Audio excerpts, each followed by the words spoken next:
मित्रांनो, कपिल शर्माच्या घराला आलोय. कपिल शर्माची मजा बघा. त्यानं म्हणजे त्याचं लोकांना काय आणि कसं आणि कवा आणि कुठं आणि कधी काय होतंय बघा मजा बघा.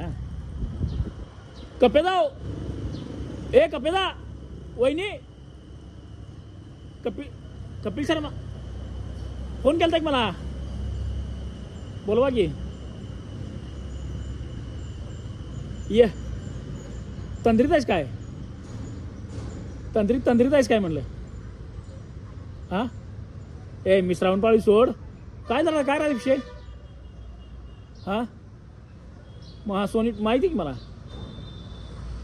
अरे मग होय वहिनी फोडला फास लावून गेलता रे का? अरे झाकीर खान स्टँडअप कॉमेडियन आहे रे. झाकीर खान स्टँडअप कॉमेडियन आहे आणि कॉमेडी करणारा कधी स्वतः हसत नाही. क्या स्वतःच करायला. तर काल बघितला की शो मी आहे. हा 4 पाहुणं बसत्यात. 5वा कोण? झाकीर खान. आणि 6 नंबर चालता की त्यो करण जोहर. अरे 6 नंबरचा पाहुणा. 4 इकडे बसलेली. 5व्या नंबरला झाकीर खान, 6 नंबरला करण जोहर म्हणालो रे मी. 6 नंबर करण जोहर पाहुणा म्हणून आलता. काय नाही रे, प्रश्न विचार कुठं गाणी विचार काय नव्हतं. 1 तास कार्यक्रम मला हसलो नाही रे आम्ही. शपथ हसलो नाही रे. तुझा विषय वेगळा आहे रे. तू जे ऐकस नाही. अरे प्रत्येकाची वेगळी कॉमेडी, प्रत्येकाला काहीतरी दिलेलं, प्रत्येकाला वेगळं टॅलेंट असते रे.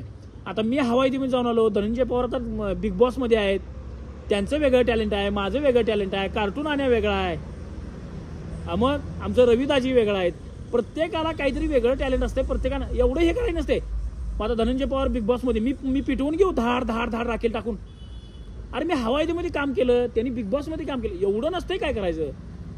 त्यांनी पण वेगळे, त्यांची वेगळी का म्हणायची कॉमेडी, माझी वेगळी. तुला काय शो बंद पडलाय काय? किती मग करू द्यात की 1100 रुपये कमी. 1100 रुपये कमी केलं पगार तर ठेवलाय का तुझा कवा? मी अरे बाबा प्रत्येकाला वेगळं टॅलेंट आहे रे बाबा. मी काय तेच सांगालोय तुला. तू असं करू नको झाकीर का. अरे ते स्टँडअप त्याला जमत नाही रे. आपणच हसाल तर देऊ. 4 शायऱ्या मारल्या आणि माईक हातात घेतला म्हणजे झालं नाही. हा मग काय करतोस करता? हा मग तुला सरळ सांगाल ना वा. बायका पोराची मरून काय करतोस काय? हा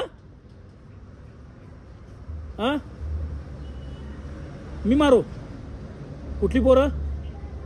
कुठली शिर्लीची पोरं? उठून सोडायचं का? शिर्लीची पोरं, इचलची पोरं म्हणू नको. जामीन करून कागदावर शिक्क मारून आई घातली तिथं. शिर्लीची पोरं आणि इचलची पोरं. तू बघ जा तिकडे. हा गप झप जा.